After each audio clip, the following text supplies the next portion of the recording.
Hello friends, कैसे हैं सभी लोग। दोस्तों, कैसी चल रही एग्ज़ाम प्रिपरेशन। दोस्तों आज का भी क्लास हमारा डीएड फर्स्ट ईयर से रहेगा। और फर्स्ट ईयर में हम जैसे कि कोर्स फर्स्ट के जो कुछ टॉपिक हैं जो हम न्यू तरीके से कर रहे हैं, ठीक है ना, उसमें क्या क्या ऐड होना चाहिए।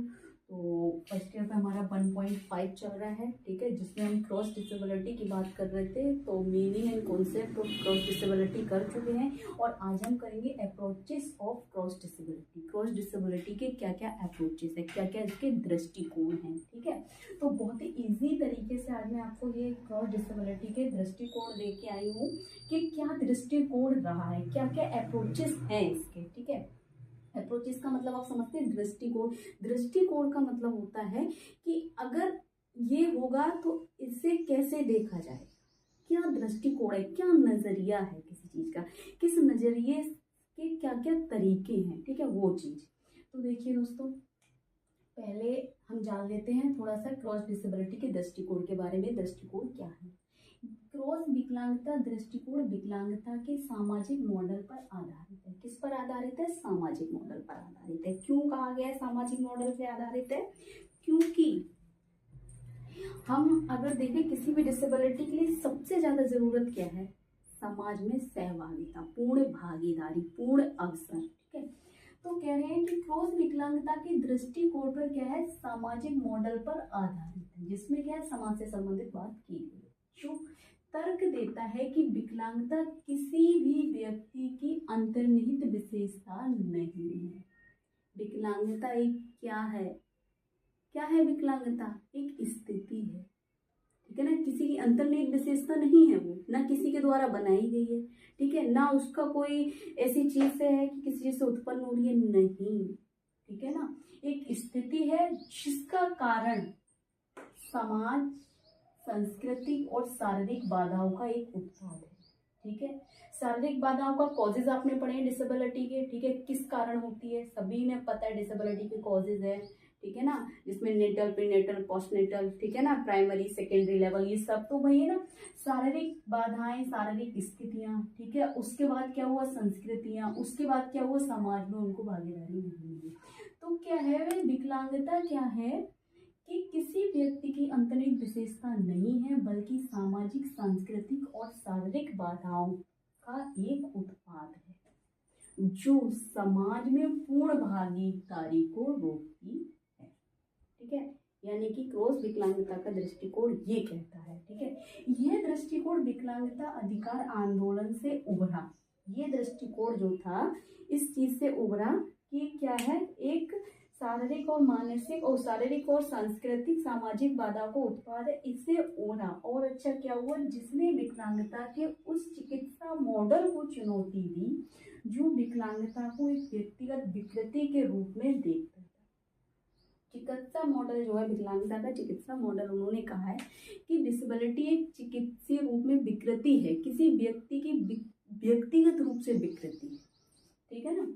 कह रहे हैं जैसे क्षति हम बोल सकते हैं विकृति है रूप में देखता है जिसका इलाज या प्रबंधन किया जाना चाहिए। जैसे हम किसी बीमारी का इलाज करते हैं, ऐसे ही इस विकृति का क्यों नहीं किया जाना चाहिए? विकलांगता का क्यों नहीं किया जाना चाहिए? कुछ चिकित्सा क्यों नहीं की जानी चाहिए, ठीक है। क्रॉस विकलांगता दृष्टिकोण में प्रारंभिक हस्तक्षेप, समावेशी शिक्षा और सहयोगी भागीदारी शामिल है। इसमें इन्होंने ये चीज मतलब शामिल की क्रॉस डिसेबिलिटी अप्रोचेस में। ये क्रॉस विकलांगता दृष्टिकोण में प्रारंभिक हस्तक्षेप की बात की, समावेशी शिक्षा की बात की और सहयोगी भागीदारी की, यानी कि 3 प्रकार के दृष्टिकोण बनाए, जिसमें इन दृष्टिकोणों का उद्देश्य विकलांगता के प्रभाव को कम करना, विभिन्न विकलांगता वाले लोगों के जीवन की गुणवत्ता का सुधार करना है।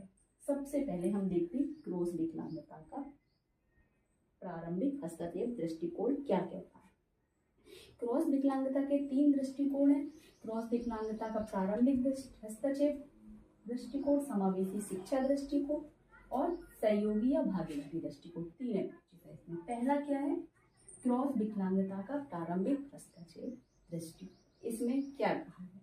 इसका लक्ष्य है विकलांगता या विकासात्मक देरी वाले बच्चों को शीघ्र हस्तक्षेप सेवाएं प्रदान करना। सभी जानते हैं आइडेंटिफिकेशन, ठीक है, इंटरवेंशन करते हैं कह रहे हैं 0 से 6 वर्ष तक के, जन्म से लेके 6 वर्ष तक के बच्चे के मस्तिष्क के विकास महत्वपूर्ण चरण पर ध्यान केंद्रित करना। ठीक है। तीसरा कह रहे हैं मोटर संज्ञानात्मक संचार और सामाजिक कौशल सहायता के लिए बहुसंवेदी गतिविधियां प्रदान करें। उनको इंटरवेंशन करने के बाद, आइडेंटिफिकेशन करने के बाद, असेसमेंट करने के बाद वो कुछ सर्विसेज बता रहे हैं, कुछ क्रियाएं बता रहे हैं। यहाँ पर वो कह रहे हैं 0 से 6 वर्ष के बीच के बच्चे के मस्तिष्क का महत्वपूर्ण चरण पर ध्यान केंद्रित करें। ठीक है ना, उसका असेसमेंट करेंगे, वो डायग्नोस करेंगे। उसके बाद कह रहे हैं मोटर संज्ञानात्मक संचार और सामाजिक कौशल सहायता के लिए बहुसंवेदीय गतिविधियां प्रदान करें, जिसमें गामक से संबंधित हो, मानसिक क्रियाओं से संबंधित हो, संचार से संबंधित हो, सामाजिक कौशल से संबंधित हो। ऐसी गतिविधियां प्रदान करें बच्चे को जिसमें गामक विकास हो, संज्ञानात्मक विकास हो, शारीरिक विकास हो, सामाजिक विकास हो और भाषा विकास हो। कह रहे हैं स्वास्थ्य केंद्र और चिकित्सा सुविधाएं और प्रारंभिक हस्तक्षेप सेवाओं का समन्वय भी करना इसके अंदर आता है। किसके अंदर? क्रॉस विकलांगता का प्रारंभिक दृष्टिकोण ये कहता है। दूसरा दृष्टिकोण क्या है? क्रॉस विकलांगता का समावेशी शिक्षा दृष्टिकोण क्या है? विशेष शिक्षा शिक्षकों सेट को प्रशिक्षण प्रदान करना, यानी कि जो विशेष शिक्षक है, स्पेशल एजुकेटर है, इनके लिए भी एजुकेशन जरूरी है, इनके लिए भी ट्रेनिंग, पहले ये खुद ट्रेनिंग लेते हैं तब बच्चे को ट्रेन करते हैं।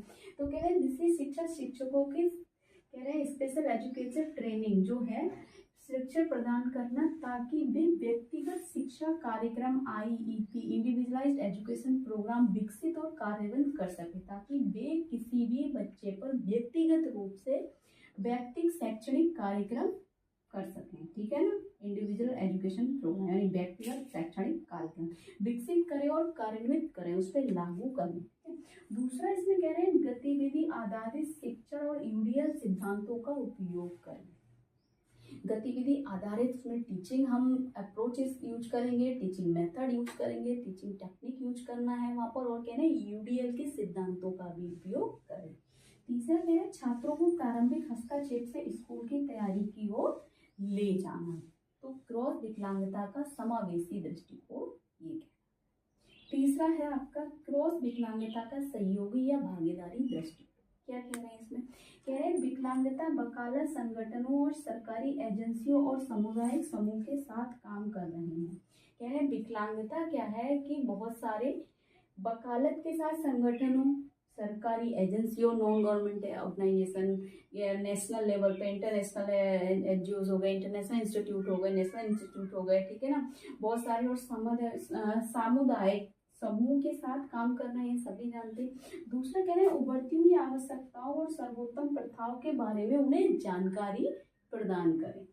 तीसरा कह रहे हैं समावेशी नीतियां और कार्यक्रम बनाएं। क्या कह रहे हैं? इसके साथ साथ समावेशी, कोई भी अगर आप कार्यक्रम योजना बनाते हैं तो उसकी नीति क्या होना चाहिए? समावेशी होनी चाहिए। ठीक है ना, जिसमें सभी लोग शामिल हो सके। चौथा कह रहे हैं संसाधनों का कुशलता पूर्वक आवंटन करें, यानी कि जो संसाधन मिल रहे हैं उनका आवंटन कुशलता पूर्वक करें, ताकि प्रत्येक बच्चे तक उस सुविधा की पहुंच हो सके। कर्मचारियों को प्रशिक्षण प्रदान करें ताकि वे बच्चे के साथ अच्छे से अच्छा काम कर सकें, अच्छा अपना काम दिखा सके, अच्छा प्रदर्शन कर सके, छात्र भी और शिक्षक भी।